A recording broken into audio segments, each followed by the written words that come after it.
Welcome to the Virtual Stab Comedy Theater. It's time for the Suzette Veneti Show. Please welcome to your screen, if I can do this really clean. No, why should anything work tonight?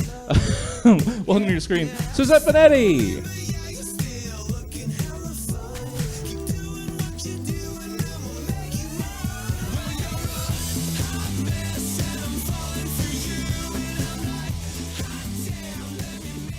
Hey everybody, it's July 19th.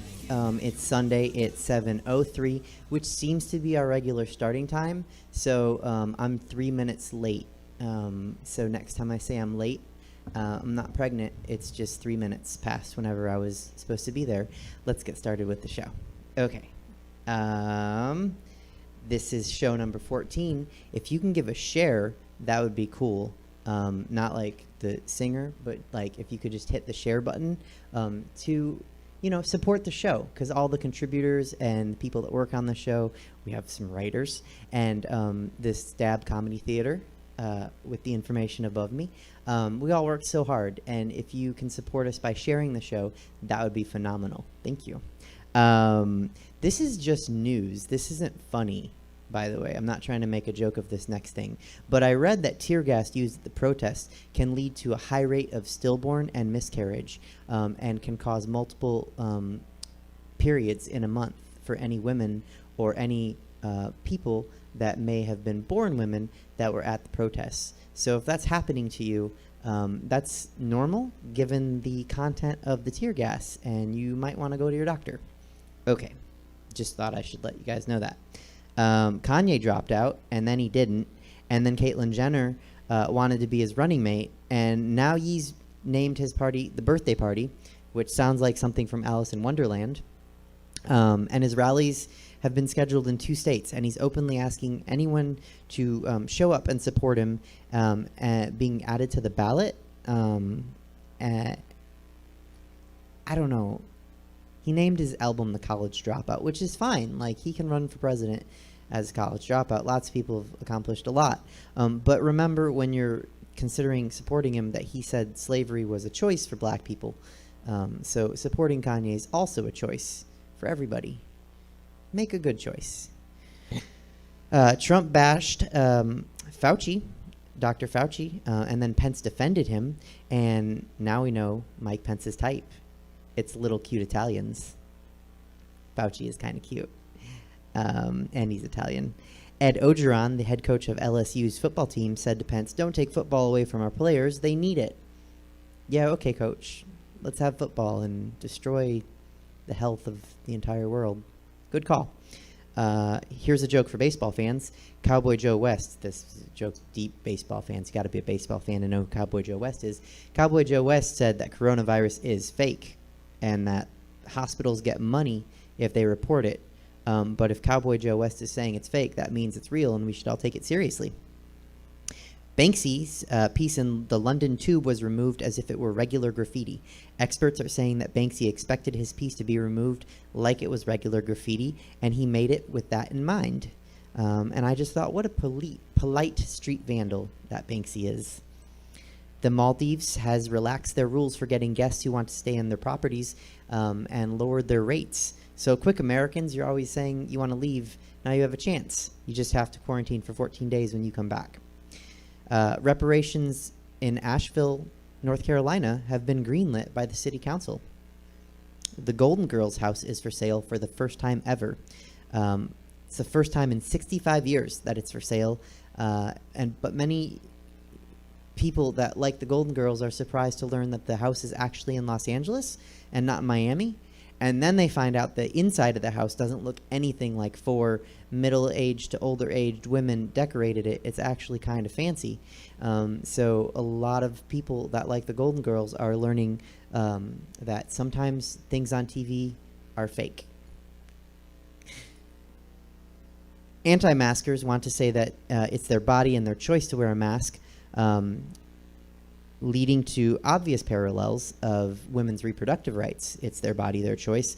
But that makes a lot of normal people kind of side-eye and roll their eyes at the comparison to women's reproductive rights and masks, especially when people that don't want to wear masks throw tantrums in the front of Walmarts and then stab the other people that are asking them to wear a mask and then get shot by the cops or do stuff like that. And women don't generally do stuff like that.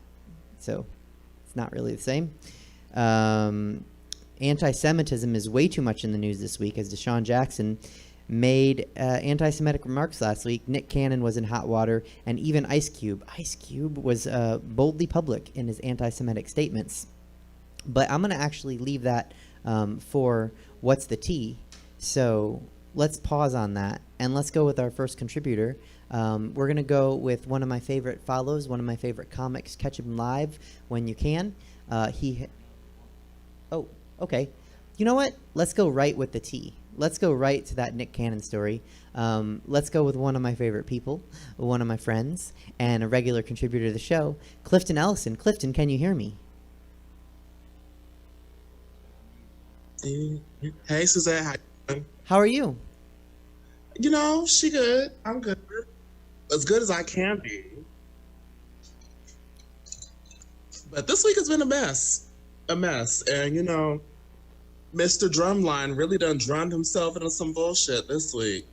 No, I don't know if Mariah's gonna have to pull off some extra Christmas songs or something like that to get those kids together, though. But you know, Mariah will be good, though. She did a good choice by leaving him. Now, you know, the thing about this Nick Cannon situation is that when you listen to it, you're like, I see where you're going with this, but then once the car shifted into that lane of anti-Semitism, once you started saying those things, I was like, what you doing?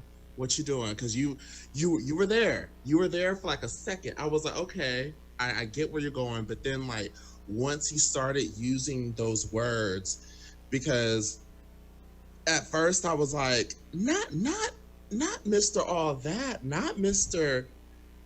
Mass Singer, not Mr. Wild and Out. And then I listened to it and I was like, you should have known better. Somebody should have told you. Like somebody should have really been like, you might want to think this out before you say it, because a phrase that one of my favorite podcasters says, her name is Crystal, she's on The Read, by the way, it's a good podcast. Her phrase is, words mean things. So regardless of your intent, especially if you have a huge platform and you say something so boldly with your full chest, you're gonna have consequences. And right when I listened to it, I was like, oh no, yeah, you're wrong. You're wrong. And it's just, there's no, I can't sit here and make up an excuse for it. There was no excuse for it. The point could have been brought home with so many other ways. And the way how he went about it was just like, nah.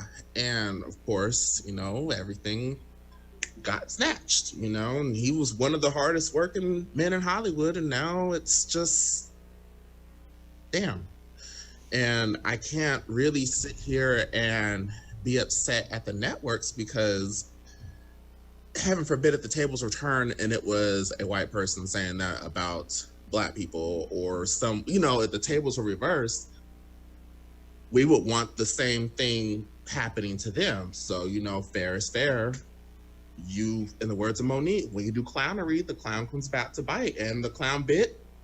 Or I should add that a white person saying it about Jews also would be, because like that Charlottesville thing where they all had the tiki torches and they were like, Jews will not replace us. That was kind of scary too, and those were just regular old white people. So yeah, there is this weird, and a lot of people have trouble with it. I don't know if you want to explain. I think a lot of people have trouble with it because sometimes, especially speaking on issues about oppression and race, a lot of times we, and I had to catch myself too, will jump into the oppression Olympics of who had it worse than who. And you realize that while you're trying to make your point across about what's going on with you, you lose your empathy for people who are not like you. And then you start to use condemning phrases or things of that nature without realizing that what you're putting out there, especially if you have such a huge platform, can be hurtful and can and will be seen as ignorant, and your point will just be completely invalid and gone because we just heard you say these things. I'm not repeating those words because I don't want no smoke.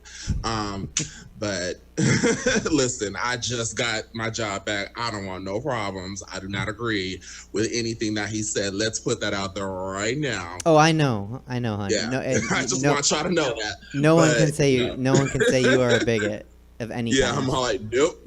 I don't want those problems, So Well, but, maybe you do hate the people that are going to the parties with the COVID, but that's not a type of hate person. is a strong word because it's Fair. funny you mentioned that because someone I know actually got COVID, and they told me it was like leprosy and how people treated them was so differently. Like he said a lot of people weren't really like saying, "Are you okay? Do you need anything?" They were like, "Well, what did you do to get it? Where were you at?" And like when he said that, I was thinking in my head, I was like, you know what? Let me put the claws back in my paws for a little bit. Let me calm it on down and let me try to get that empathy back, because I feel like a lot of us have really been losing the empathy because we're upset, we're mad, we're in the house. We see James and them having pool parties and we're just like, well, fuck you, James. I want to have a pool party too. But then it's just like, okay. But then what if James's granny gets it? Like it's a layered thing. And the empathy, especially with the COVID. Sorry, I'm going off topic, but I'm glad you brought that up because that has been something deep on my chest for the last few days, especially since my friend told me.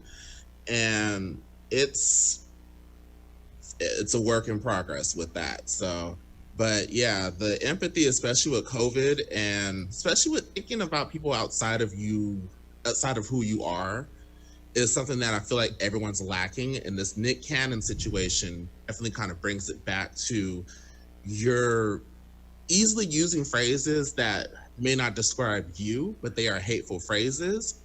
And your words have consequences. And sometimes you need to step outside of yourself and think, would somebody be offended with me saying this?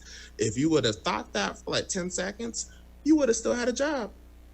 Lots of jobs. And it's as simple as that. Lots of jobs, tons of jobs. He was like the job. wrong kind of masked singer, if you know what I'm saying. Yeah. Yeah. Well, in other news, hip-hop vixen Meg Thee Stallion was involved in a situation last week with R&B singer Tory Lanez. Basically what happened was they got into an argument in the car and she got shot in the foot. And the only reason why I brought this up is because like everything kind of goes in a circle with what I'm talking about with empathy. So the internet can be a vicious place. 50 Cent, you know the rapper 50 Cent, Candy Shop, I do. It's Your Birthday. The most pettiest man on the internet posted a meme where he photoshopped Meg Thee Stallion on, I don't know if you're familiar with Boys in the Hood, the scene where he's running from the car and he gets shot. Posted that and was basically like making fun of it. And it's just like, this girl just got shot.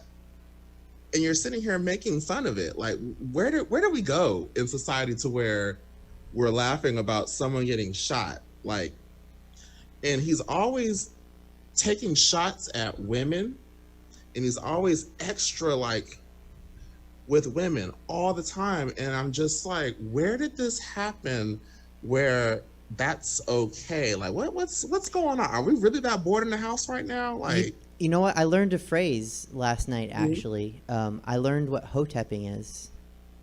Yes. And yes. this sounds like that. This sounds like I am pro me and who it looks like me, but not women. That's not me saying that. That obviously. is 50 Cent down. Yeah. And also, like, he down. might be desensitized because he's been shot, 37 times? Yeah. It's not an excuse, but when you see these actions, you're like, you know what? I see why. But that he doesn't deserve that. But I can see why people would want to do that. But it's just the insensitivity of that on the internet. And to kind of round this all back up with insensitivity, since you're familiar with makeup, do you wear a lot of Jeffree Star products at all? Or? I have never owned a Jeffree Star product. Good. Because, yeah, don't do it. So Jeffree Star, you know, he's been in trouble many a times for various videos that he has said with racist undertones, and then linking himself with Shane Dawson and the other little boy that does makeup who should not be named. And it's just been this whole YouTube drama between James Charles, Shane Dawson, and him and Tati. And he went off the internet for a couple of weeks, and then he came back, of all weeks, this week, came back and basically tried to say, oh, I'm sorry for what I did. Don't cancel me. There are bigger things happening right now. Like, they haven't found, like, basically what he did was he tried to say, like, oh, they haven't found who killed Breonna Taylor, and tried to lump all of those things in there to deflect from the things that he did. And I'm just like, sir, you were caught on video calling people the N-word, gorillas, apes, everything else, multiple times. Not once, not twice, multiple times.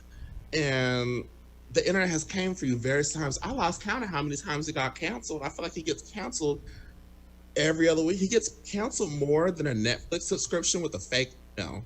You know, like he every other week is something. And I'm just like, how you got this? And people still buying that eyeshadow, people still buying that lip gloss. And I'm like, is it that good? No, go to Morphe. They have very affordable prices, and the eyeshadows are just as good, if not better.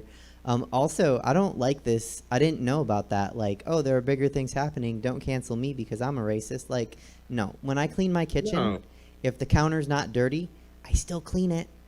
And if the counter's dirty and I'm really going for the sink, I'm going to clean the counter too. I'm not like, oh, the sink is dirtier. Guess I can't clean the counter. Nope. Yeah.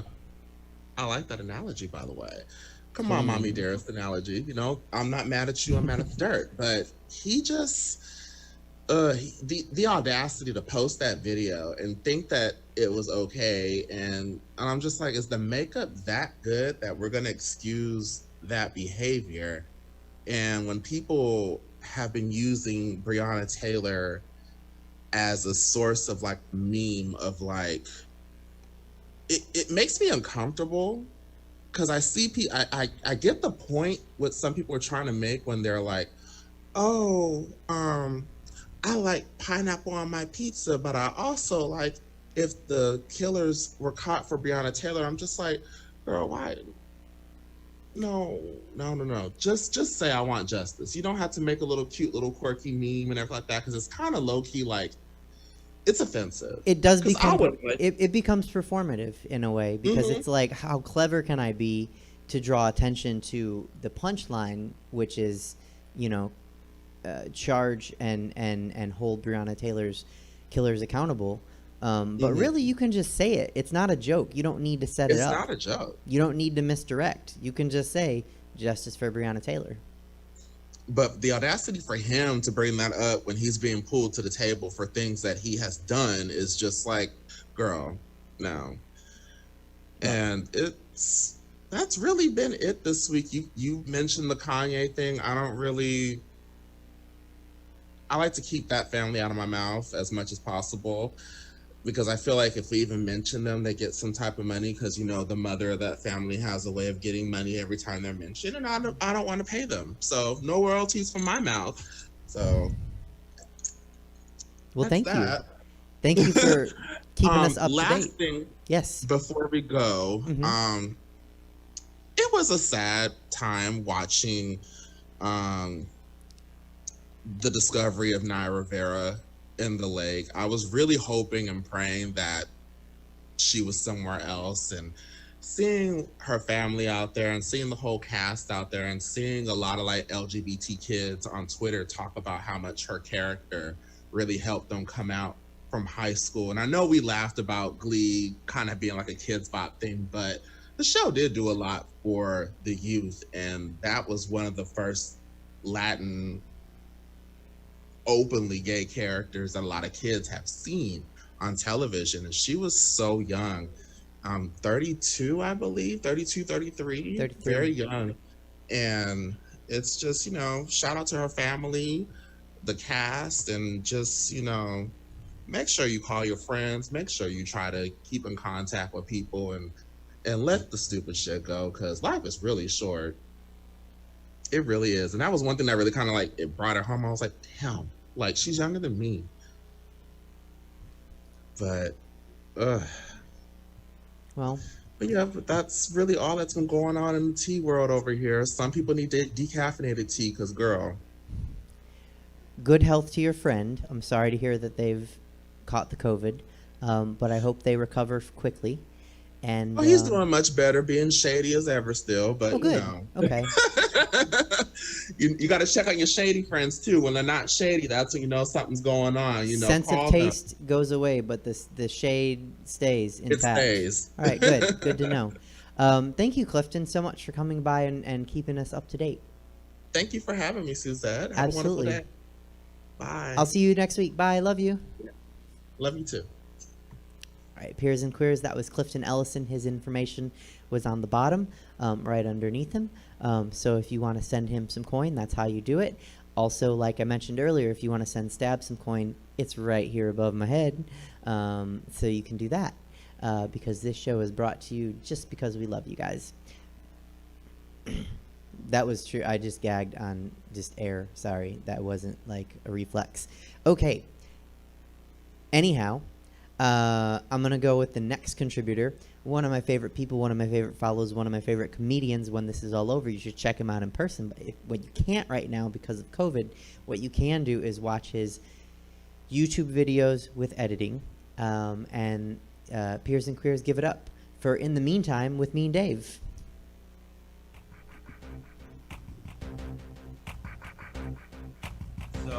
But yeah, so all right, we're here. In the meantime, doing a special segment. In the meantime, at the movies with me and Dave, or maybe we'll say in the movies with me and Dave. I don't know what the fuck. Well, I'll figure out something clever. It takes me a while to think of things clever, but I mentioned a movie in a post recently, and I got a Facebook message in response from David Shapiro over here, and so we wanted to talk about a cool movie called Palm Springs. If you haven't heard of it, it's on Hulu, but it's a movie produced by the Lonely Island gang, but it's not in the vein of, you know, when I signed up to watch it, I was expecting more of the same Lonely Island movies where they just throw every joke at the wall that sticks, and I like that type of shit. I love Airplane and all that crap, but this was not one of those. This was actually a story-driven movie with like with a nice little twist to it. It's got like it's not science fiction. I mean, would you call it science fiction? I don't know. Yeah, no, I would. It's a science fiction movie, but it's a little more. But I mean, it's a little more rom-com. Yeah, of a science fiction movie. Science fiction is really just a plot device, rather than. Yeah, it's not really some. When you think science fiction, you think like Blade Runner or fucking, you know, whatever the, you know, all that shit, as opposed to what really is essentially I mean, everybody's going to say the same thing if they see this. It's like, this is basically a romantic comedy a la Groundhog's Day. And Groundhog's Day, for all of its whatever, I mean, you could call that a science fiction device as well, being that it could, once you say it's Groundhog's Day, you get it. It's like they relive the same day over and over and over again or whatever. Yeah. But this is it's a similar premise, but different twist on it. And so I just said that I liked the movie. I was suggesting, and then you wrote to me about how you wanted to review the film. You were reviewing it. You posted a review, actually, I saw. And so give your review. I don't care about spoilers either. I saw in your post, like, I don't, you know, spoil the fuck out of it for people. So it's about a movie. It picks up with a guy who's deep into a time loop paradox. Like, he's been there for years. He doesn't even possibly remember what his job was outside of the time loop. And he accidentally brings another person into the time loop. And that kind of creates the need for him to get out. He realizes there's something to live for. Because in the time loop, And that's what I like about the movie. The time loop is, to me, a metaphor for depression, where every day is the same and nothing changes, and really your actions have no meaning. So when he brings someone else into the time loop and falls in love with her, he now has a reason to want to be with her, whether it's in the time loop or out of the time loop. Yeah, it's funny because without really giving too much of the plot itself away, we did spoil one of the biggest early twists in it. Is that because the way the movie's presented, you're watching what essentially is just going to be a romantic comedy, or what you think is a romantic comedy, for the first, I don't know, 15 minutes of the movie. And then it goes into that twist when, I mean, it's really just out of nowhere when Homeboy comes out of nowhere with the arrow, and which is really funny because in a way, I mean, I just thought of it now. I'm like, Cupid, like what are the most twisted Cupids in the fucking story. I don't even know if they meant that at all, but it is funny that he gets shot with an arrow.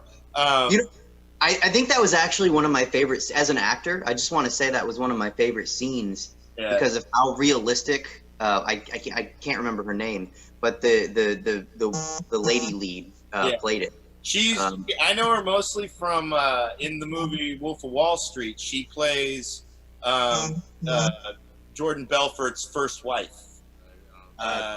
Kristen Milioti. That's the actress that in this movie. Yeah. I know her from Wolf of Wall Street primarily because she did a really good job in that and left quite an impression. She's been in a lot of stuff. I just haven't seen a lot of the stuff she's in.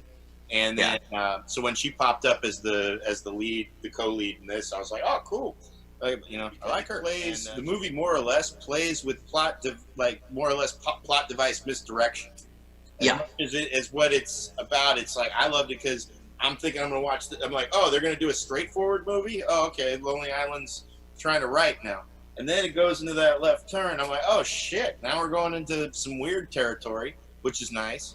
And then you get to see why he was responding to certain things certain ways that first time, because he's been through it before. And the humor really played out through that kind of playing it straight, like playing the wackiness in the story, playing it straight. And then I thought both of them did an excellent job acting. Like Andy Samberg he's been in some comedies where he's had to do some acting and stuff, but he hasn't really, no one's really tapped him to be in anything with like really any level of like emotion or character development too often. I think That's My Boy is probably like one of his bigger ones, which I love That's My Boy, but it was not one of Sandler's more favorited movies. Yeah, I think you're spot on, because what I noticed was you go in thinking you're going to be that Andy Samberg's character is going to be your avatar, your like who you're going to view the movie from, and he's not. You're viewing the movie from Sarah's point of view. Takes over. Yeah, once he gets involved, you pretty much start seeing it through her eyes. She's like, well, I'm going to try to kill myself, and he's like, you can do that, but it sucks. Like, I'm just bracing for impact. Like those moments are so like damn, he's been here forever, and you're running through your mind as the viewer, like, what would I try next? And you realize he's tried it all. Yeah, and then not only that, the fact that she reaches those points, and then you learn more about her story. With there's other things that I don't want to spoil, because that's when you get deep in the movie, but you start to see why she's reacts in certain ways, and because they clearly. What I liked is that every time you thought you saw it, you kind of knew what was coming. You didn't, and then the way it even summed up, you almost didn't know if they succeeded or not. All you know is that whatever happened, they were together, and then you kind of get inferred that they succeeded, and then it's confirmed that they succeeded through the little extra scene at the end, which is really cool. And J.K. Simmons, talk about a wonderful appearance in this movie too. I like J.K. Simmons when he pops up in cool movies. That was another misdirect. I love when trailers misdirect me. I in my post that you mentioned, I wrote that I don't care about spoilers. I actually read reviews. Yeah. But I do like when someone edits. I do the same. Yeah. I want to tell you, I do the same thing. If I haven't seen a movie, I'm like, I don't mind knowing about it, because I watched as a Marvel fan, I watch all of the shit that tell me like what the possible plots might be for everything. Yeah. Because I forget it just as quickly as I watch it. And then when I watch the movie, I'm like, oh, that shit was right. Oh, they pulled it off. And if it's done well, I don't care. It still works. You still got to see it. I mean, it's one thing to know that all of the Avengers are going to line up against Thanos. I know they're going to win. Yeah. Like, they're all going to come through portals and they're going to fight him. And like, I don't care if I know that. It still hits me in the moment. That's why we rewatch movies, because you still have that feeling when you see it for the second or fourth time. Good rewatchable movies. So good ones. I interrupted. What I was going to say about J.K. Simmons is the trailer, talk about misdirects, the trailer for it made it look like he was going to be in like 75% of the movie. Oh, really? I thought so. As this, like, it almost looked like he was going to be the sidekick to Andy Samberg's character, and you were going to get less of Kristen Miliotti's character. And that was, I mean, J.K. Simmons had what, 3 scenes maybe? He's not in a lot of it, but he punctuates. That's how they hook you in, though, man. They know how to hook you. No, it was well done. He was used expertly. That sounds dorky, but like he wasn't overused. Not that you can't get too much of him, but his character had just the right amount. Yeah. No, that was great. It's just one of those movies where I was surprised. I was pleasantly surprised. A buddy of mine, he posted about it the night I watched it, and he was just saying, he goes, dude, this is a good movie. I'm like, yeah, it was, wasn't it? Like, oh, shit. And I saw that in another movie, Crawl, which was on Tarantino's list last year of top 3 movies.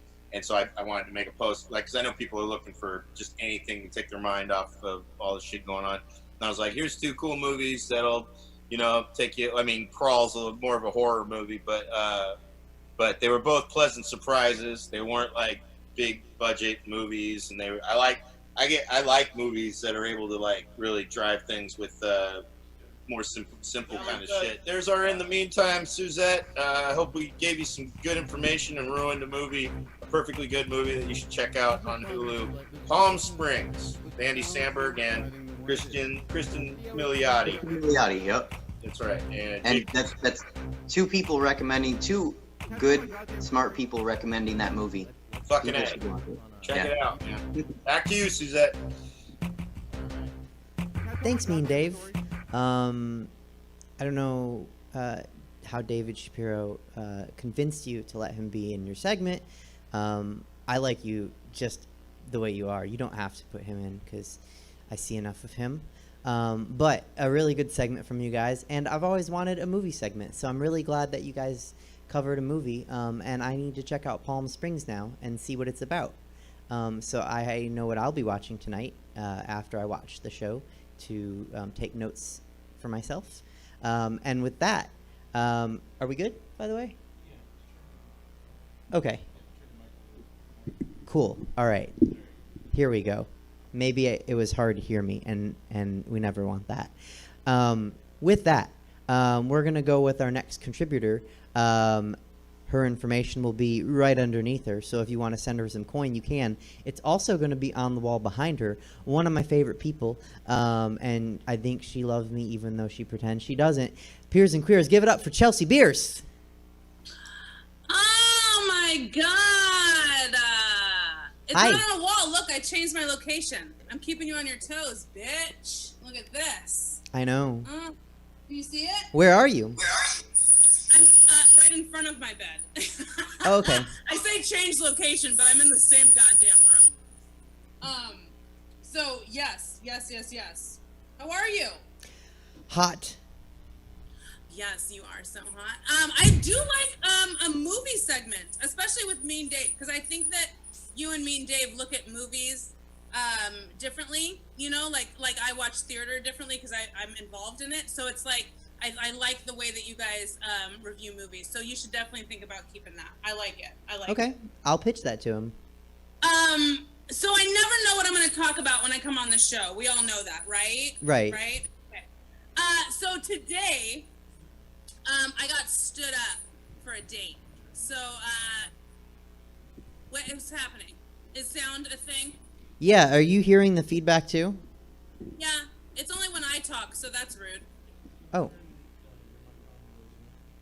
Yeah. 1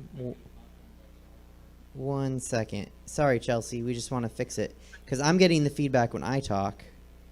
All right. Oh yeah, I don't hear it when you talk, but I hear a little like dog whistle when I'm talking right now. Same thing.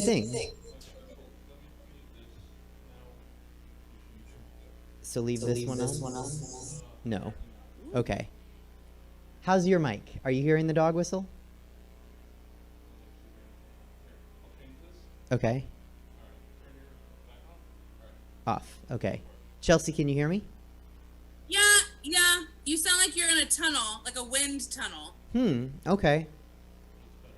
Hopefully that's just with you and not with the feed.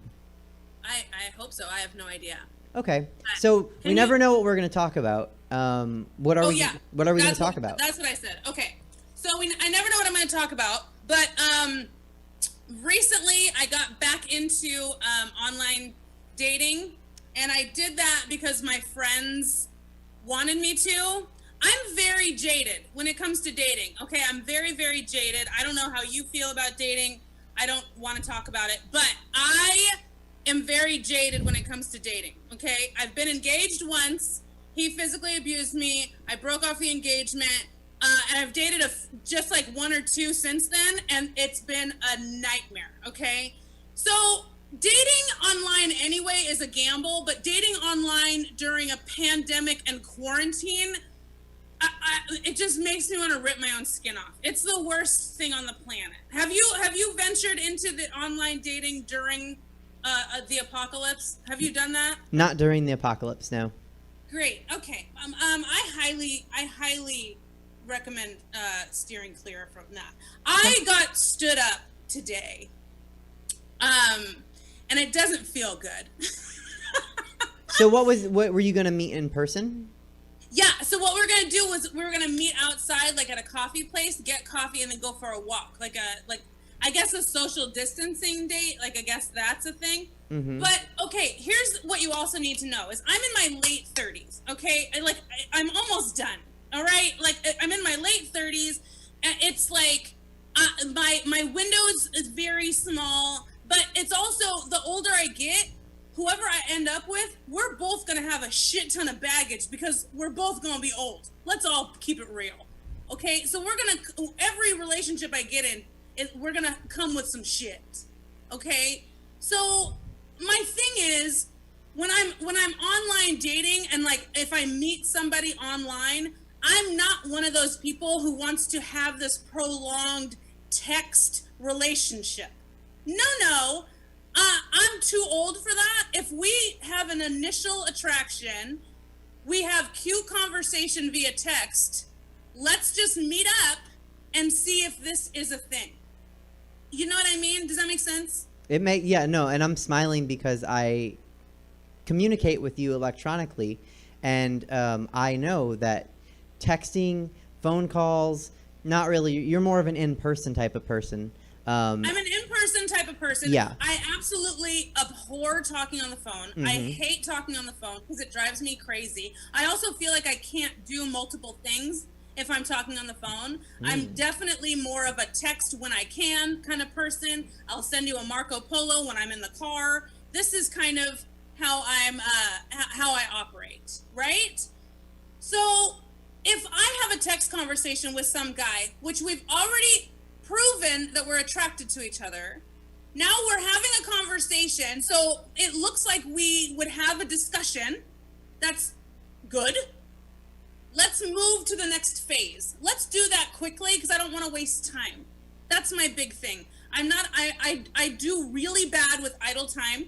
I'm one of those people who likes making jobs for herself. I'm doing multiple things at once. If my plate is not overflowing, then I'm not doing enough. That's how I work. Okay? You know that. I do. I tried to pitch a new show to you. Just next time you're bored, we'll just watch Bridalplasty. Oh, I know. Bridalplasty is completely happening. I almost talked about that this week, and I was like, no, that was a week ago. Let it go, bitch. Let's move on in life. So, Bridalplasty will definitely happen. Go. I just want to say, I don't know this guy. I feel like Liam Neeson in Taken. I don't know who he is. I don't know anything about him. But Chelsea Bearce, is a motherfucking catch. So Well, that's nice. That's I mean, not what this segment was for. I know, appreciate but it. like, don't stand you up. I know. And that's the thing. I don't have a lot of time because I do so much shit. So if I carve out a time in my week for you, you piece of shit, you show up and we hang out. That's just what happens. That's just how it works. Don't do that. Also, what kind of foot are you starting this relationship on if you don't show up? That's, Is it just me? well, that's actually my follow-up question. What would be an acceptable excuse for flaking on you? Oh, Suzette, let me tell you the whole story. I can see Jimmy, and I think he hates me because I'm talking too much. Jimmy, are you good? I can see him in the Zoom. We're good? Okay. Good. Okay. He's like pacing. I'm like, oh my God, I'm so boring. Okay, so here's the thing. You guys. Okay, I met him on fucking Facebook dating, okay? Which is a horrendous, it's like a horrendous sub branch of Facebook. Okay, it's up there right next to Marketplace. Okay, so just know which icon you're clicking on. Let me just say that. Okay, so it's right up there at the top next to Marketplace. It's Facebook dating, and then they tell you like when you go to like similar places, if you have mutual friends, because they sync it with your Facebook profile. Very good. Seems really good, right? So the last guy I dated, you guys, we had planned to go out on a date, and we met through Facebook dating, okay? Now the day comes when we're supposed to meet, and we don't have plans. I go to shoot him a text like, hey, where do you want to meet up, blah, blah, blah, blah, and he deleted his goddamn profile. Like, he ghosted me to the nth degree, okay? Like, I couldn't find him at all. So that was the first, and then he shows back up on Facebook dating like 2 months later, and I was like, oh, so glad to see you're alive, blah, blah, blah, blah, blah. And then we ended up dating for 2 months. Whatever. Next. So anyway, that ended. Now I'm back on Facebook dating again because I am a glutton for punishment. I'm a masochist and I want to be hurt. So I'm back on Facebook dating, you guys, and this guy pops up in my life, and we start texting. Great. The texting the messaging turns to texting. Great. And then we make plans to meet. We were supposed to meet today at 4 p.m. That was the plan. Okay? Now, he lives in Antioch. I live in Benicia. Okay? For those of you that are not in the Bay Area, that is a very short drive. We're talking 25 minutes. Okay? It's not a bad drive. But I made the idea of let's meet in the middle and go have coffee in the middle so one person's not going to the other person's place. Right? That's smart. Very Meet considerate. in the middle, go for a walk, have some coffee, okay? And he tells me last night, I said, so, we can meet, blah, blah, blah. This is what time I'm free, blah, blah, blah. And he goes, oh, well, I'm in Modesto all day tomorrow, so I'll just let you know if I'm available. And I'm like, why did you make plans? You made fucking plans with me, and then you're going to tell me all of a sudden magically you're in Modesto for 2 fucking days and you'll maybe see me if you have time? I'm not kidding. So then today, I don't hear anything from him, okay? I host a show at 2 p.m. So I host my show at 2 p.m. and I have a text message from him that's like, hey, sweets, what are you doing? And I was like, I'm hosting a show right now. Hope you're having a good day, blah, blah, blah, like whatever. And I don't bring up the fact that we're still supposed to meet at 4 p.m., right? And neither does he. He writes back, yep, having a great day, thanks. That's it. That's his fucking response. And I was like, all right, bye, bitch. Like, how much do I have to fucking do? Like, this is not all on me, right? So, I'm so sorry. I'm really screaming right now because I'm so upset. But, so then I don't hear from him for the rest of the day, right? 4 o'clock comes and goes. 4 o'clock is gone. It's fucking gone. Okay, so I live my life. And then I swear to God, Suzette, this happened. I log into your show. I'm sitting in the Zoom waiting room, waiting for my little segment to start. And this piece of shit calls me out of nowhere, right? So I text him, can't answer your phone call right now. I'm on a comedy show. Sorry about it. And he writes back, it's cool. I left you a voicemail. And I said, I'll check it when I can. But it would have been nice to meet you today. And he writes back, I swear, no, fuck it. I'm going to read it word for word because I don't want to fuck this up. He writes back, dead ass. I swear to God. He writes back, If it's meant to be, it will be.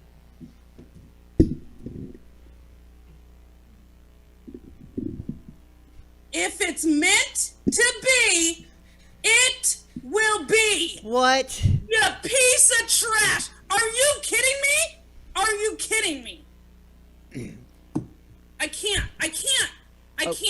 I'm going to go ahead and just pause this segment and ask my viewers if you could send Chelsea whatever, I don't even know what Bumble is, but $10.99 a month or whatever the fuck they charge. Get this girl off of Facebook dating. What is this trash? If it will Bitch, be, I'm on Bumble. it will be. I'm on Bumble too. I'm on Bumble. Get off Facebook, girl. I'm just saying. All of them are trash. I'm saying there's not a good one out there. If it will be, we can't blame the sites. That's we what need to blame the parasites that are a part of this. That's what we need to fucking blame. That's how most people pick watermelons. If it will be, it will be. Like, if this is a good one, I hope it's a good one. And you can learn, like, the stripes and the color of the sunspot and shit. But, like, that's not what you send to a person, let alone a lady. There was literally never a, hey, my bad. Hey, I'm not going to make it. By the way, do you want to postpone our date? Nothing. No consideration at all. I get a call 3 hours later and then a text message. If it's meant to be, it will be. What the fuck? Okay. You produce a comedy show during regular life, right? Yes. If a comic just didn't come to the show and then 3 hours later texted you and was like, if I can make it sometime, I'll make it. Would you ever book them again? That's what I'm saying. If it's meant to be, it will be. That's something that you say that about what? You say that about finding a 4-leaf clover. You say that about a bar being open before its grand opening date. That's what you fucking do. If you make plans with someone, guess what, garbage face? You make it fucking happen. Like, I don't understand this. If it's meant to be, it will be. No, you made plans. You fucking make it happen. Like, I don't understand people that have no character at all or any consideration for another human in their life. I don't fucking get it. I actually think this guy is less than, like, if he had just flaked on you and like ghosted you, that's like bad. But to flake on you and then text you that garbage? Right. Yes, exactly. Yes. I'm not dating fucking Yoda. I don't need a riddle sent to me in a text message 3 hours late. I don't need that. He's not as smart as Yoda. Yoda would have been on time, I think. I don't actually know anything about Star Wars. But my point is, this motherfucker's not Yoda. What? This guy's not Yoda. He's not Yoda. You're absolutely right. You're absolutely right. And it was just like the thing that was on my heart today because I was in a kind of a bad place. I'm very jaded when it comes to dating. I don't feel like I'm gonna find anyone. Like these are just thoughts that I have in my life. One of my best friends just got engaged and she's very, very happy and I'm very happy for them.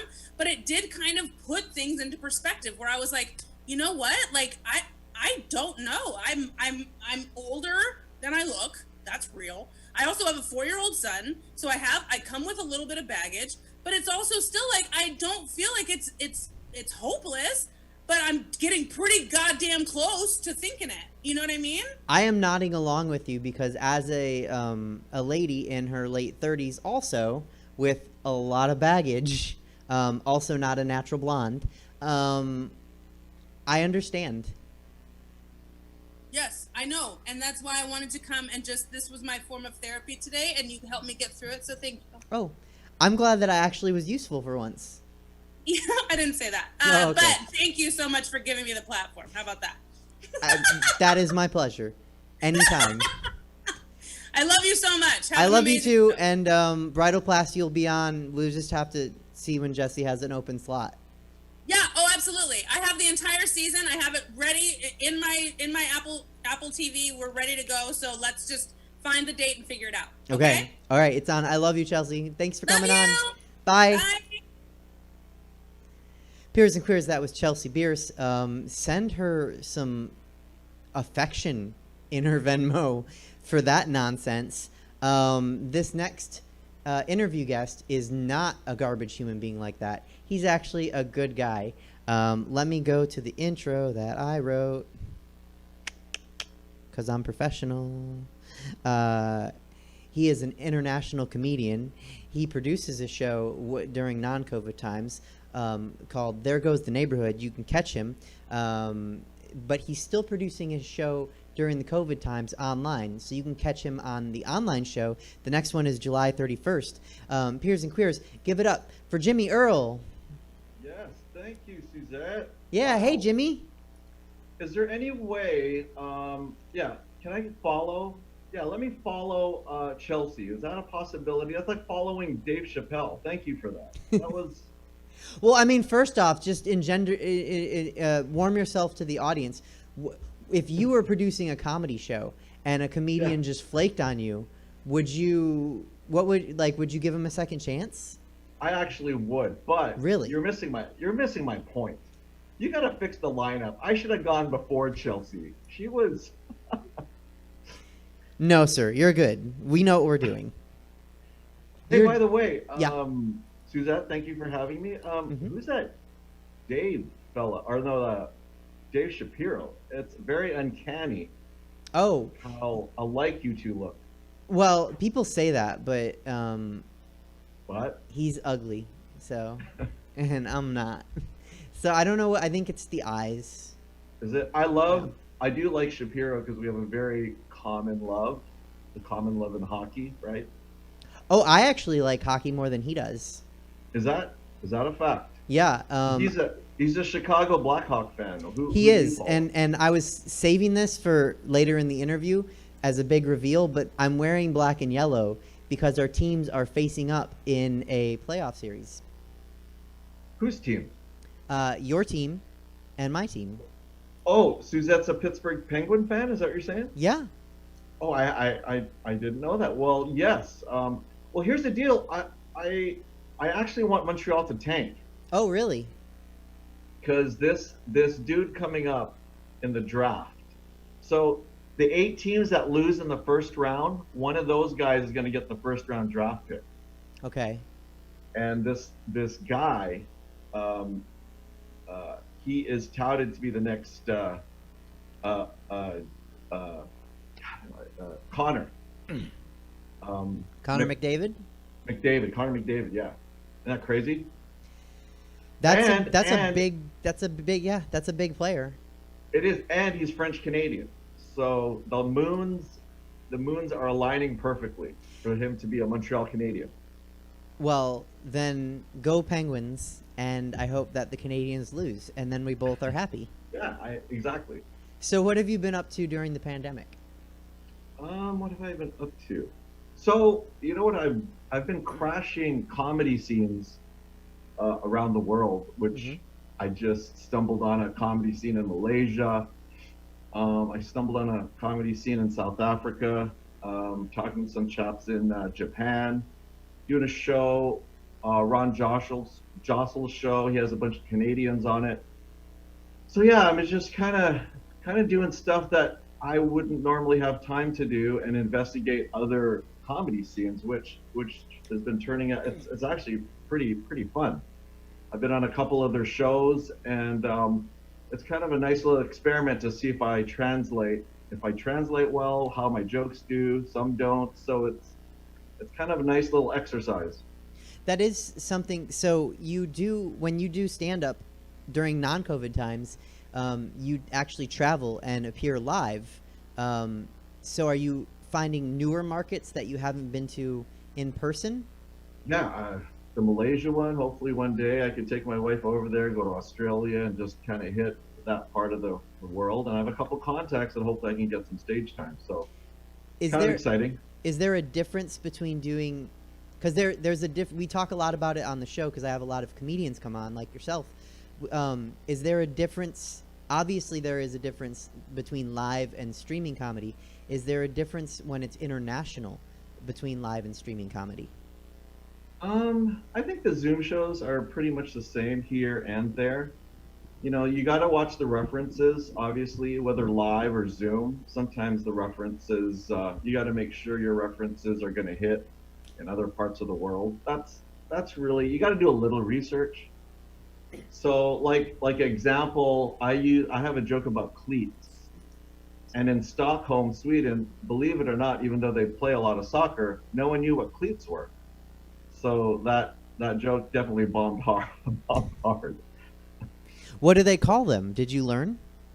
I think I was too traumatized. Yeah, I mean, I don't have any. I haven't traveled internationally, but when I do jokes outside of Sacramento, you know, like I have a joke where I talk about the Safeway with the big horse in front of it. That's funny for people in Sacramento because it makes no sense that there's a horse in front of a grocery store, like a big metal sculpture, in case anyone is watching. But I can't really reference that when I'm in San Francisco or anywhere else, Right. Because they have no idea what I'm talking about. So I think that's just something, you know, we learn as comedians. Right. But cleats is a tricky one because that's. Would it work if you described that there was a horse in front of this supermarket, or would it wreck your punchline? I think it would, because it's more just a throwaway. It's about, because I'm using it to identify which Safeway I was at. So that's why I say the one with the horse, and then I say it makes no sense. So I guess if I wanted to, I could say I was at a grocery store, and this particular grocery store has a big horse sculpture in front of it, like a massive horse sculpture in front of it, which makes no sense. So it wouldn't really lose anything, but I kind of feel like it's extraneous at that point. Right. Whereas, like, I'm racking my brain, like with cleats, if that's the punchline, or if it's important to the punchline, you almost have to like run your. Is that something you're gonna do from now on? Maybe like run your stuff by somebody and say like, are there any words that are different? Well, you know, like even if I travel here in the U.S., there's definitely local references. Like I think I use Modesto, so I have to find the Modesto equivalent in wherever I am, Cedar Rapids. So yeah, you definitely do have to do a little research. Even here in this country. Right. Yeah. What's your new favorite market that you've explored? I think the Malaysia gang have been really supportive. They asked me to. They do this weekend Zoom show when they were locked down. It was 3 headliners, and I was lucky enough to be invited. So this is what. Oh, by the way, their start time is 6 in the morning, our time. So that was interesting. So I prepared my 15 minutes, and it turns out because it was on July 4th, the 2 other Americans no-showed. So I ended up doing about 40 minutes with some locals. So Now, that was interesting. when you do it, is it, because I've seen both kind of Zoom shows. I've seen the kind where the audience logs in, and I've also seen the kind where only the comics are in. Which kind was the 45 minutes? Yeah, so luckily the crowd was in the Zoom show, which was good because you're right, I did riff a little bit, which helped kind of involve them, and I think it helped the show. I had to definitely call an audible because I was really just planning to go like 10 to 12 minutes, so I had to adjust on the fly. But yeah, it was fun. But I mean, you are being modest at the top of the segment when you said Chelsea should be following you. You do 45 minutes on occasion. Well, I mean, not all the time, but I guess you're not foreign to it. Yeah, I guess she's just very animated. You're captivated by what she says, and then here I am in my Filipino glasses, in my shorts, scratching my legs, and kind of a deadpan approach. It's just the deadpan probably should have gone before her, I guess is what I'm saying. Hey, you know what? Different people have different tastes, Jimmy, and a You're lot of people right, like you're deadpan. You're right. So, when you travel, so you like Malaysia virtually. When you travel in person in a non-COVID time, what's your favorite city for comedy? Oh man, that's a good question. I mean, stuff to do after the performances, or the actual city with the comedy club? Oh, I don't know. However you want to answer. If you want to say both, Okay, well, you can. believe it or not, there's a comedy club in Tucson called Laughs Comedy Cafe. It is my ultimate favorite club. It's like batting practice. You could words like is, and, or but get applause breaks. I mean, it's an incredible club. And then the next comedy club, I love doing Wise Guys in Salt Lake City, and that's just comedy clubs. But as far as the city, I had a good time. I love Phoenix, I love Chicago, and I was able to go to a Miami Improv with J.R. de Guzman and Diego, and that was a fun town. Right on. What's your favorite international city so far that you've been to in person? Probably Copenhagen. Oh. Yeah. I was surprised that they got me. I was surprised they got me, and they're such comedy fans, and they starve for English comedy, so that was pretty cool. Oh. They're really cool over there. Yeah. I'm just gonna make a note of that really quick. Copenhagen. Yeah, hit me up, man. I have some places. So yeah. What about your favorite Canadian city to do comedy in? That would have to be Edmonton. I've performed in Edmonton probably the most, and I'm kind of used to. Edmonton is a very blue collar Canadian town, and they're a little bit non-PC, so I don't have to be as careful when I'm in Vancouver. They're a little bit sensitive there. I just like Edmonton. So it sounds, I mean, blue collar, non-PC, kind of like a Pittsburgh or a Chicago. Chicago's actually, they're not PC, but they're a little bit more sophisticated. I would say probably, and I hate to slam the Bay Area, but San Francisco is probably the tightest, tough crowd to me, because I really have to watch what I say when I go to SF or the Bay Area. So Edmonton would probably be like Sacramento, actually. Oh, okay. It's a little blue collar versus PC in Sacramento, but not all the time. I mean, Laughs Unlimited seems to me very blue collarish, don't you think? Yeah, I mean, it depends who's there, because obviously different people pull different comics. But I would say you get more of a working sensibility from the crowd at Laughs in like a good way, you know? Yeah. Is there a city that you aren't in a hurry to get back to? Oh man, that's a good question. Like I said, I kind of struggled in Stockholm. Are you talking about here in the U.S.? We'll do both. Yeah, Stockholm was a little tough, and I actually, which is really strange, I actually struggled a little bit in Jacksonville. Huh. And I think it was okay, this is a horrible story. So I was opening for Carlos Mencia. We were having lunch, and I just had to mention, I don't know why I seem to struggle with the urban crowd. I really need to get better with that. So after his set, he calls me up on stage. You know, people have been sitting down for 2+ hours already. Calls me up. Meanwhile, the front area is about 90 people of African Americans visiting from New Orleans for an NFL football game in Jacksonville. And then Carlos says, "What were you saying to me at lunch?" And I said, "Oh, nothing. I didn't say anything." "No, come on. What did you tell me at lunch?" And I went, "I feel I don't relate well with the urban crowd." And I heard this lady in the front that went, So probably that was a pretty traumatic weekend for me. So Jacksonville probably, but they're great people over there. But that one was a tough weekend. That sounds like maybe you said that the crowd was partially from New Orleans. So I think maybe we should give New Orleans some credit for that answer.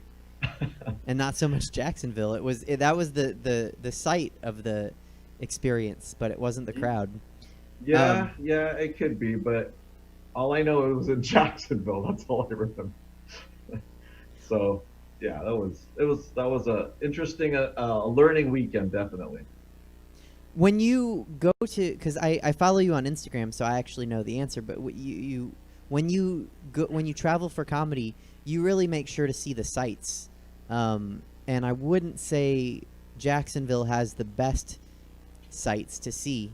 There's this coastal town, St. Augustine. Have you heard of this town? Yep. There's a fort there that was built in the 1600s, and that fort is still there, and that little town is amazing. So I was able to go over there while all the other comics were sleeping. I can't sleep till 5 in the afternoon. It's just I can't. So I'm either going to art museums or I'm going to explore St. Augustine. That's my thing. Well, and I always see when you're in Vancouver, you always take the most beautiful pictures and you post them to Instagram. Oh, yeah, thanks. I guess because I have nothing else to do. Well, I mean, if you're not sleeping till 5. By the way, I really enjoyed Chicago's art museum. That is probably one of my favorites now. In Chicago? Yes. Okay. Do you remember? Did you ever watch Ferris Bueller's Day Off? I'm sure you have. Oh, right? yeah. Remember that whole segment in the art museum? I do. Yeah, I hit every piece in that movie. Like every piece Matthew Broderick was focusing in on, and regardless though, it's a great museum. You've been to that one, obviously, right? I have been. And yeah. Did you enjoy it, or? Yeah, I do. I think there's a lot to do in Chicago, so it kind of blends in. That's not your top 5, is what you're saying? Not really. But it is, I mean, as far as museums go, that's a good one. And then, of course, New York has a good one. I think those are probably my biggest 2 art museums. Nice. I haven't hit any of the New York ones yet. So my top 2 right now are Philadelphia, the Rocky Stairs, Philadelphia, and the Chicago one. Those, man, can't wait to go back. Yeah, you'll have to check out New York, the MoMA. Yeah. And then tell me where it ranks. I wanted to ask you, so you not only perform in comedy, like I mentioned when I introduced you, you produce comedy shows. What do you like about producing? So, when I first started this thing, I guess one of the things that just stuck in my head, I don't even remember who it was. It said, create your own stage. And I said, okay. I mean, I thought that was the thing to do. So, that's probably one of the things I did right away is just produce my own shows to create my own stage time. The negative part is you get stressed out so much about numbers and about the lineup, about cancellations. There have been times where you just actually don't even enjoy your comedy set because you're so stressed out. That's the negative. So the true talent is finding that balance. Yeah. Of producing and enjoying your comedy set. And it's kind of evolved. I try not to do any of the bar stuff anymore. I try to do it at comedy clubs, exclusively comedy clubs, off nights, obviously, because I can't do the weekends. And it's been working out.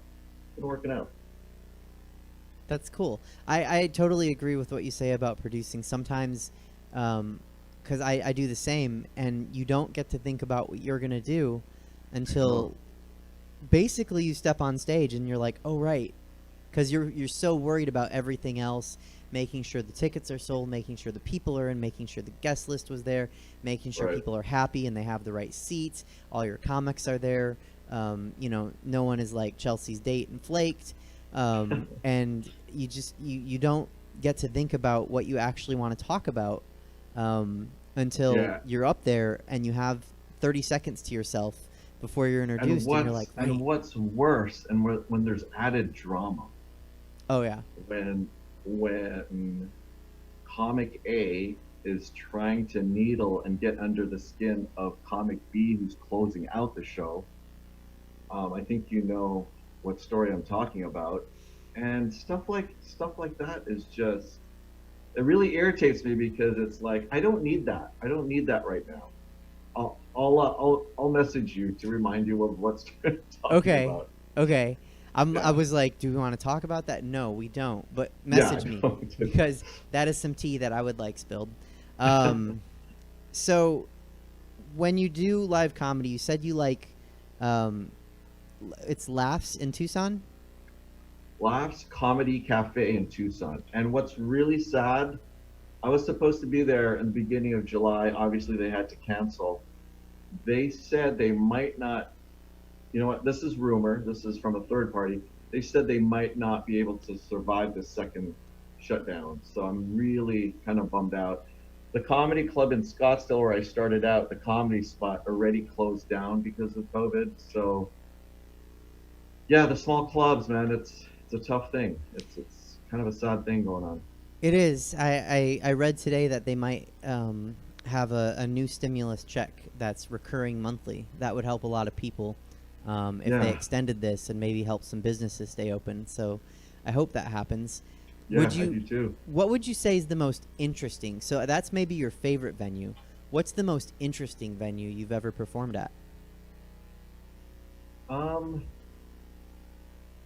You know, San Jose Improv is really interesting to me because I guess Houdini performed there, and I forget the list of comedy legends and performers that I don't even remember what theater it was called before the San Jose Improv, but to be on a stage where Houdini was on and some other famous comedians around near the turn of the century, and it's kind of cool. That is really cool. I didn't know that about the San. I've actually never been. I don't even. Where is it in San Jose? It's like right downtown. It's a refurbished old theater. I forget the street, but yeah, just all these legends. I would Google. I should Google it again. But there was like a whole list of these icons that performed there from the 20s and the 30s. So yeah, it's pretty cool. That's even before stand-up comedy started, really. Yeah, I guess is that vaudeville? I mean, all Yeah. the vaudeville artists. So that was yeah, just a list of those guys. It's kind of No, it's yeah, kinda cool. they're entertainers in their own right, but Right. you know, stand-up comedy, one person in front of a mic on stage is maybe 70 years old at most. So I have a question. How did you feel about emceeing my show this past Friday with some international comics? Was it did you have to adjust a little bit, or how did you feel? No, it was. I think the hardest thing about emceeing a show in the COVID times virtually is you're on camera the whole time, at least with your show, and so you Right. want to stay focused and attentive, not just because you're watching the comics, but I think as comedians we tend to kind of take a couple minutes to ourselves when we're off mic. But you really want to stay on the whole time. So I think that was the biggest adjustment.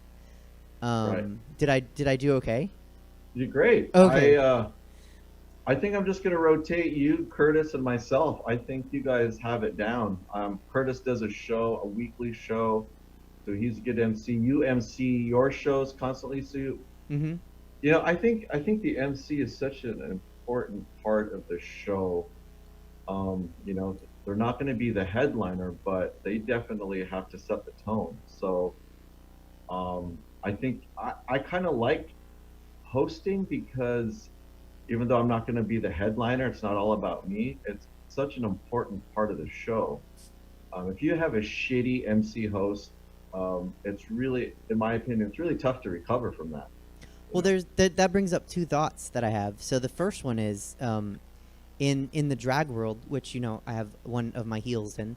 The host is actually usually the draw.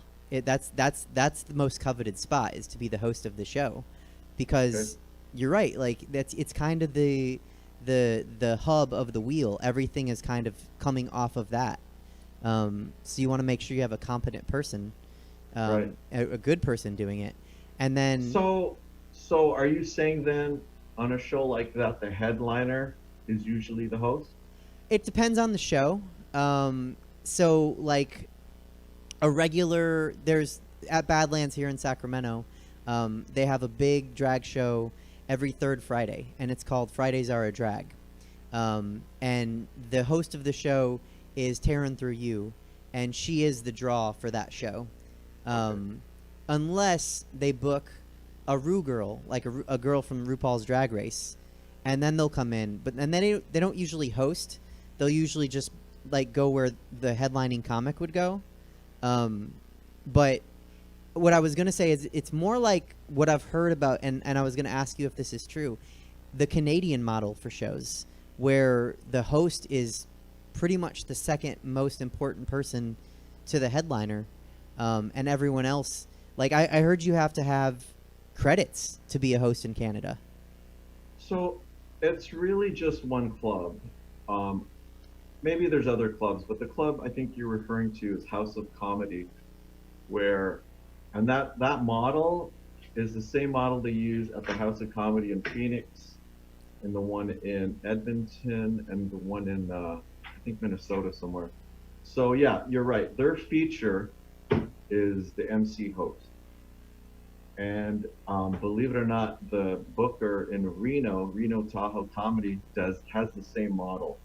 Their feature is also the host. They have an intermission, then you have to get the crowd warmed up again. So yeah, it's definitely an important spot in Reno and in the House of Comedy chain, definitely. How do you feel about comedy shows with intermissions? I hated it at first. Absolutely hated it because, well, the other thing that this one club does, not only do they have an intermission, but they give away tickets, and the guy giving away tickets to future shows is going shirtless and has tassels on his nipples, and the crowd is getting whipped in a frenzy, and then I got to go back and go, knock, knock, who's there? I mean, it's really tough to kind of transition back into stand-up after that. But I have learned to deal with it, and it's a good exercise to kind of get in those awkward situations, because I think it's important to grow as a comic. So I think, yeah, stretching your ability to like you mentioned, doing weekly shows. You mentioned Curtis Newingham and me having my weekly show here. Oftentimes, there's nobody here except Jesse and I, and telling jokes to a webcam is not what I'm used to, and so you have to get used to that, and you have to kind of beat the pacing, and you can't wait for the laugh. You have to just kind of it's tricky because you want to wait for the laugh in case people are laughing if you know what you said is really funny, but you don't want to wait too long. You just want to keep it moving. Right, because you don't want to make that awkward moment a little bit more awkward. Right. So yeah, I totally agree. It's a tough thing, but believe it or not, I'm actually starting to enjoy the Zoom shows. One, I can be in my underwear right now, right? We obviously can't do that regularly, and I get to stay home with the family. So there's a lot of pluses to the Zoom show. I will say I have done one set in underwear before, so but that's unique. I get away with quite a bit. So was it a thong, or was it a granny set, or it was lingerie. Oh, okay. Yeah, cool. So there was a thong. I had a robe, so I could kind of cover up. There's a picture on Instagram, because when you got legs like me, you gotta post it. But it was a little bit vulnerable. Oh, I'm gonna search your page now. I'm gonna scroll. Okay, I have one more question for you. Yeah. Am I wrong to assume that I feel that you had this market way before anyone else, and this was your thing, a unique thing, and all of a sudden a shit ton of other people are starting to do this? Am I wrong on that? Don't be modest. What are the streaming show? No, the drag show. I'm sorry. The drag show. Who else is doing it? it seems like, isn't there a group that goes to Punchline now and Cobb's? And I swear to God, I thought you did it first, and now there's another group doing it. I did. And I shouldn't comment on that. okay, but my opinion, I thought you paved the way for that, and I was just making sure that, am I missing something? How is it that you can do two shows almost exactly the same? But I don't know. Maybe I don't know the politics involved, or okay, don't say anything. Yeah, we'll message later. I'll trade you. Okay, got you. You owe me one, and I owe you one now, and the crowd is like. By the way, I'm also watching RuPaul. Probably in the last 6 months. My wife is so into that. Yeah. So I've been. How is he not aging? He looks the same. Oh, because she looks the same. Black don't crack. Exactly. This. It's crazy. Jimmy, you know that. I know, but seriously, she looks the same as 20 years ago. But I mean, I know they don't crack. But seriously, how? Is it the makeup? I mean, it's just amazing. No, it's just genetics. It's melanin, you know. What yeah, I've heard. Come on. I'm stepping lightly here. You're my friend. She's been going a long time. I mean, for sure. No saggy. Look at my neck's getting saggy. I see no sagginess in her neck. Look at that. Well, that could be surgery. Surgery. I don't know. Everyone knows RuPaul is into fracking, but I don't know about skin fracking. I'm making things up now. I should stop trying to make jokes on the spot. But yeah, I mean, you know, and certain white people like Paul Rudd doesn't age. And Cher, I mentioned Cher earlier. Yeah. She doesn't age. So it's just some people are lucky, and RuPaul is very lucky. I'm trying to think. There are drag queens that show their age though, but makeup does a lot. Okay. So, one thing I wanted to ask you, and thank you for asking me questions, by the way. No one ever does. Was a lot of comedians when approached, people will say, "Hey, should I do comedy?" And the comedians will say, "No, don't do comedy." You're actually encouraging your son to get into comedy. It's a little sensitive topic between my wife, myself, and my son. But if he wants to explore it, who am I to get in his way? You know, he had a little Instagram page on the U of O campus, and it got a little traction. He did some songs on the women's basketball team that kind of got traction, got attention with some of the players, and I think he enjoyed the celebrityness of it all, and man, he gets way more likes than I do. That's all I know. I mean, it's pretty amazing to watch that whole thing evolve over the last 4 years. Well, as parents, you want your kids to outshine you, right? Yeah. Well, no, not really. You're like, yeah, as long as we're not on the same lineup, and then sure, whatever. But if it's the same lineup, then I want to get more shine. Yeah. So I did want to ask you about hockey, and we talked a lot about it at the top of the segment. Yeah. It's kind of weird. I don't know how many people watching are hockey fans, but in one division they're doing like traditional playoff seeding 1 through 8, and in the other conference they're doing round robin. I don't know what's going on. There's a lot of there's a player on the Montreal Canadiens who's a type 1 diabetic, and there's talk of him not even playing, and he's one of the better players. There's talk of a lot of Canadian teams are concerned about playing American teams and traveling to the States. And yeah, I don't know how this is going to pan out. All I know is I want that number 1 draft pick. I think that's that's all I care about right now. Yeah. His name is Alex. Oh man, I'm going to butcher his name. Bernier. It's a French Canadian name. I should know it, but I keep screwing the name up, so I'm not. No. As a sports fan, don't get too invested until he's on your team. Right. Yeah, You would jinx it. it hurts. It hurts when you get really invested in a potential player, free agency or draft. You know, Suzette, that Sidney Crosby wanted to be a Montreal Canadian. You do know that, right? Yeah, but he's not. He's right where he belongs in Pittsburgh. Would you say that you're like? Do you believe in secondary teams? Would you say that the Oilers are like your?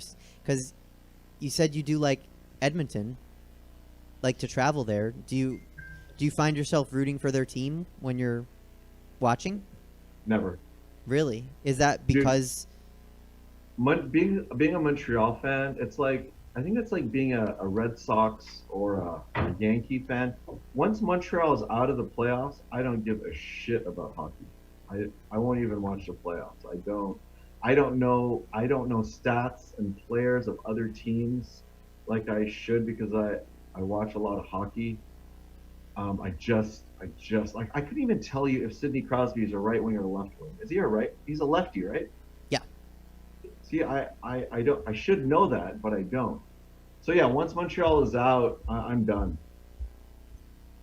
It's a weird thing. Montreal fans are weird, and I think I'd like to compare. I think it's like a Yankee fan or a Red Sox fan. Seriously, it's like so devout, so diehard, so rabid. Well, those fan bases, they know a lot about. Well, okay, yeah, I'd say that's a good analogy. You're right. I think you're right because they're not really paying attention to the other teams. They're so focused on the AL Central, or I'm sorry, the AL East, and what's going on there that they don't care what's happening in San Diego. You know. So how does David feel about? Have you talked to him about? Is Chicago in the last 16 round robin? They are. So, They're wow. 12 seed. Like so you get to Canadians. watch. You and David get to watch a couple of series right in the beginning there. That's great. Yeah, it's that's what I was gonna say. This is like just playoffs. That's the best part of hockey, right? So like, I know it's not a second season because the season kind of paused, but now we get to just pick up in the playoffs. That's what we always want, right? I'm a little bit concerned that players aren't in game shape. So I'm a little bit concerned about injuries, and I mean this is, and then on the other side of that, guys that were injured back in March have now rehabbed and are ready to go. But I'm a little bit concerned about injuries, and it might be these types of injuries when you're playing playoff hockey and you're not in game shape. I mean, man, there could be some serious injuries. Well, it's an adjustment for everybody, just like for us as comics. You know, we have to adapt and figure out how to shake off the rust and how do in 45 love minutes. How in love is David with Patrick Kane? What an amazing player. I mean, he's an amazing player, right? Yeah, I like Taze. I miss Taze being really, one of the better players for me. I know. I think David likes I think he liked Duncan Keith, and that's a long time gone. But I mean, Kane's amazing. Yeah. I feel like you're not a huge Kane fan, or he's not a huge Kane fan. Is that by your reaction, I guess? I mean, he doesn't usually like the best player on the team because he's weird. Yeah. That's interesting.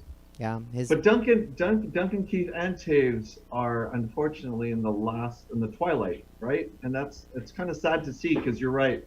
Taves was an amazing player. I remember this play he did when he was 19. He went around 3 defensemen, deked out the goalie. I mean, the guy was incredible. Oh yeah. Incredible player. Yeah. No, I mean, Chicago had their Connor McDavid, and we had ours in Pittsburgh, and Edmonton has Connor McDavid, and so if you get this guy, this French Canadian, you'll know what it's like too. Yeah, I'm praying every day. Are you ready for rapid fire questions? Okay, let's go. Okay, Jimmy Earl. My lighting is starting to suck though. Sorry about that. That's okay. Let's see. Pull it up. Any questions? We're good? Okay, cool. If you were performing tonight, what would your walk-up song be? I don't know. Something by New Order. Okay. We already talked about your favorite venue. What's your favorite show? Do you have a favorite show to perform in? You're talking about a comedy show. Yeah. Okay. When it was going strong, there was a show that Russell Peters, Joe Coy, Angela Johnson started, and I was lucky to be a part of it. After those guys, it's called the Slanted Comedy. I don't know if you remember that show. I don't, but my DJ watches every show, and he loves Angela Johnson. So. Yeah, so Slanted, funny story, it got picked up by Showtime, and they did not approve of the Slanted name, so they changed it to Pacific Rim Comedy. That's so stupid. What do you think about PC culture invading comedy? You know what? If it's gonna hurt someone, I mean, even though sometimes it seems very extreme, if it's gonna hurt someone, comedy shouldn't hurt anyone. That's why I don't like talking Trump, because people have come to a show, they paid good money, got babysitters, and the last thing I want to do is piss them off. That's fair. Yeah. It's funny because I've been trying to get Ty Rivera on the show, and he has the opposite opinion on that. What is the funniest thing an audience member has ever said to you after a show? So, after a show? Mm-hmm. Oh, dude, have you heard this one?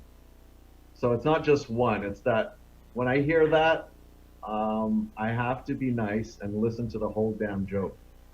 Have you heard this one? And I just got to put that smile on my face. But when I hear, have you heard this one? I want to slit my wrists. Yeah, I love a cousin to that is when you're out and somebody says like, "What do you do?" and you like, "Oh, I do stand up," and they say, "Oh, tell a joke now." Yeah, yeah. Like I'm not at work. My comeback is actually like, "What do you do?" And then they say something like, "Oh, I work at Costco," and I'm like, "Oh, can you get me some rice now?" And they're like, "No, I'm at a bar," and I'm like, "Exactly." Who's your favorite comic? You know what? I'm going to have to say, man, I was inspired to start comedy with Russell Peters and Joe Coy. I know it's maybe too cliche. It's a little cliche, but yeah, and a close third, a close second and third is probably Carlos Mencia. So those are probably my top three. You've worked with all of those guys, also. Yeah, Joe Coy was one. Worked with him in a Slanted comedy, but I don't think he remembers me. Like if I were to walk up to him, he would know. But the other two, I think they would know who I am. So I worked with the other two fairly. Worked with them often, but Joe Coy, I was lucky to work with him once, so that was an honor.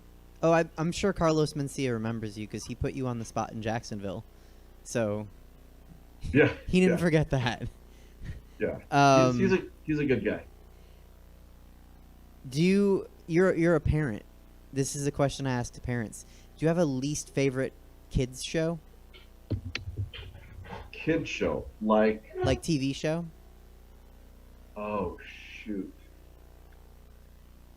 I think that whole Pokemon thing just really got under my skin,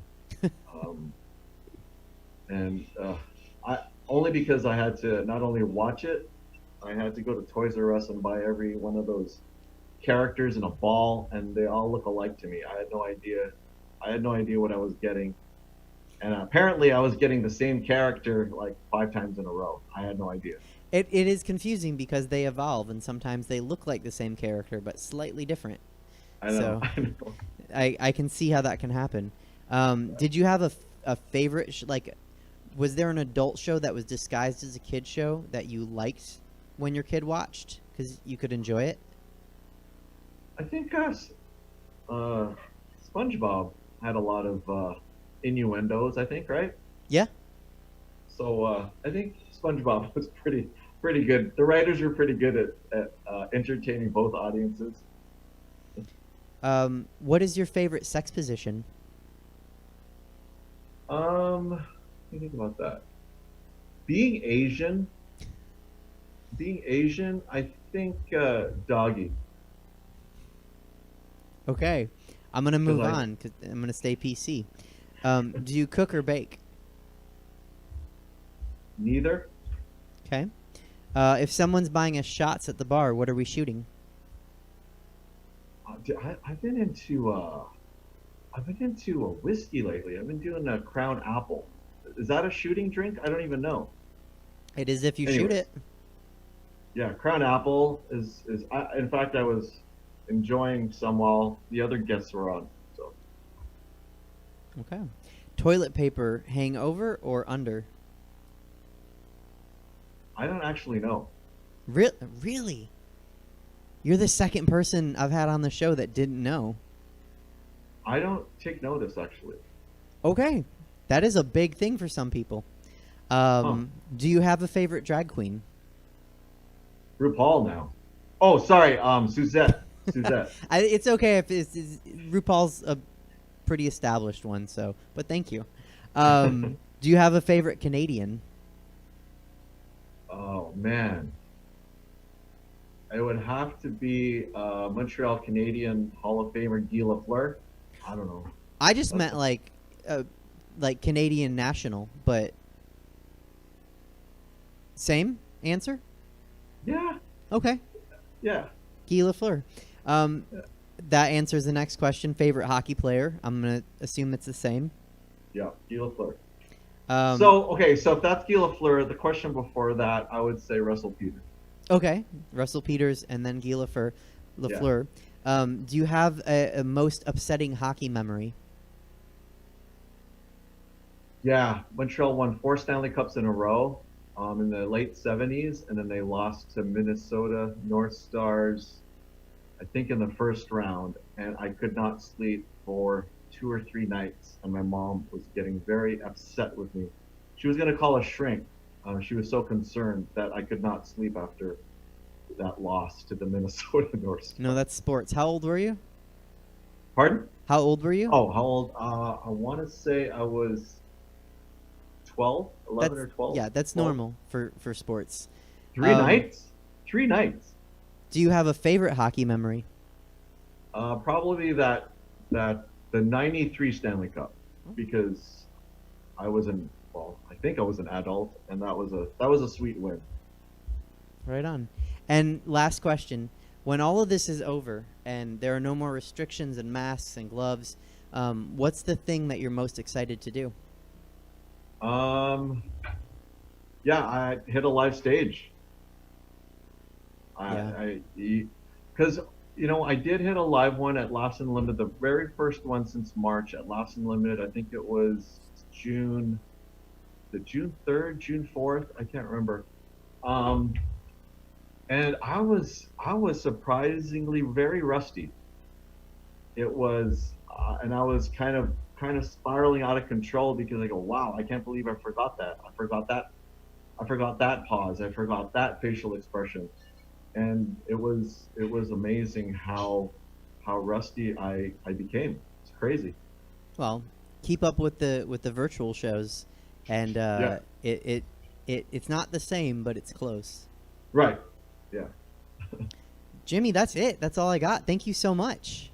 Dude, thank you so much. This was fun. And if John is there, thank you, John, for letting me here. Oh, actually, here. John is just Jesse is. Oh, okay. Jesse, John, thank you so much. And Suzette, thank you. I actually didn't know that you had this show, but I will watch religiously now. Oh, we've had some great drag queens on, and some great comics. So Well, I'm going to show my wife, because she's really into that, and I'm sure she'll be very interested. And now we have something to watch together, so I'm looking forward to that. I'll send a link. Okay, cool. Right on. Thank you so much for coming on, Jimmy. And once again, There Goes the Neighborhood is July 31st. And where can people find that? right here on Facebook Live. There Goes the Neighborhood Comedy Tour. I guess you can search it, and then it'll be streaming live on that page, and it'll be streaming live on my page as well. July 31st, 8 p.m. Pacific Standard Time. Yep. Okay. Thank you so much, Jimmy, and I'll talk to you soon. We have some messages to trade. Thank you so much. Absolutely. Take care. Bye. Take care. All right. Peers and Queers, that was Jimmy Earl, international comedian, and his information was on the screen. You can find him on Instagram or Facebook. You can watch his show on July 31st. There Goes the Neighborhood Comedy Tour. Check him out. Enjoy with his Filipino glasses.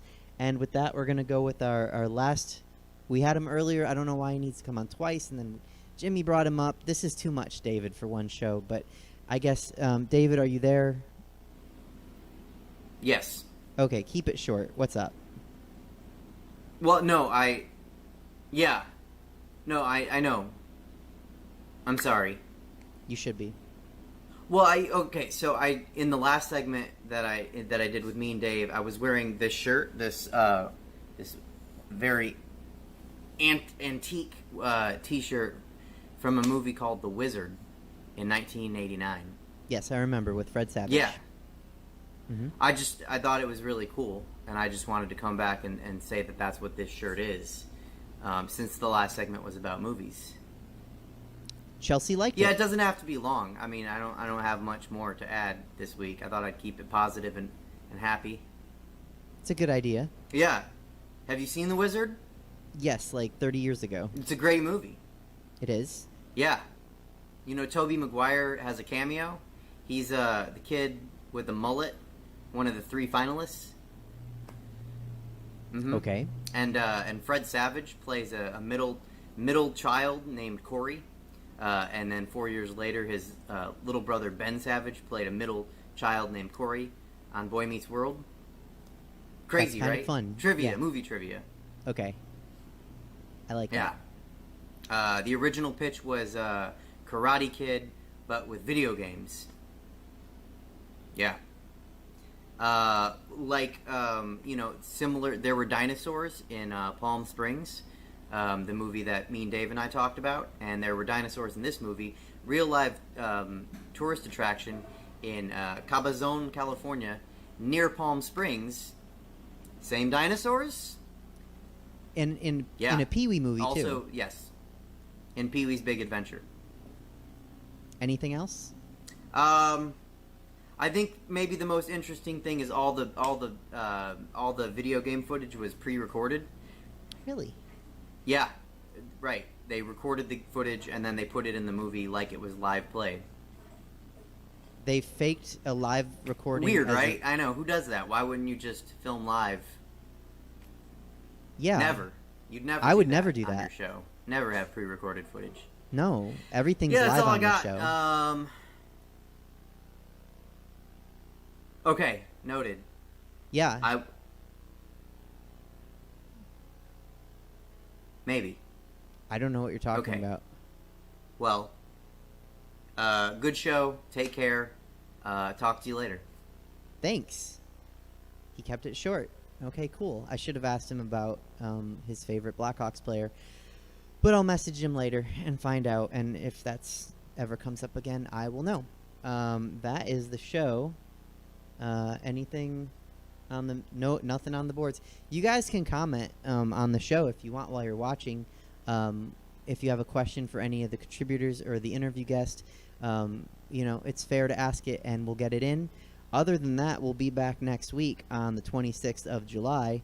You never know what's going to be in the news, and I think I got a pretty good guest. So be here 7:03 on next Sunday. Thanks for coming to the show and enjoying it. Yep. Okay, bye.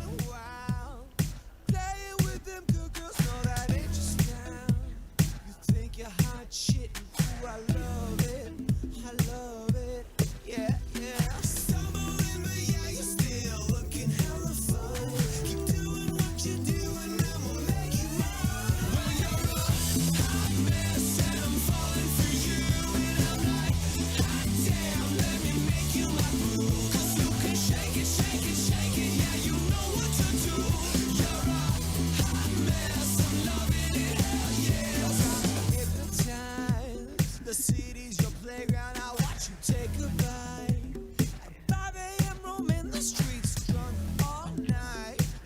your hot shit, and oh, I love it.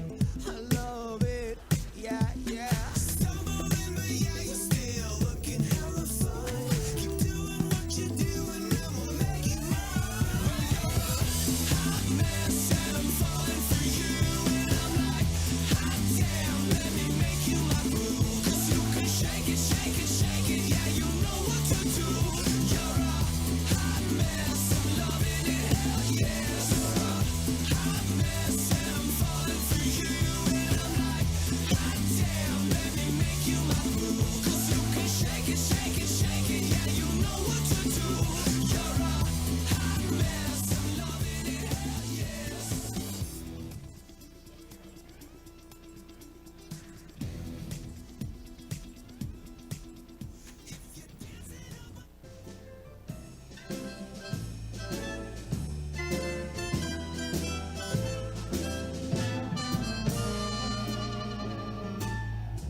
Can't explain all the ways that you're making me feel.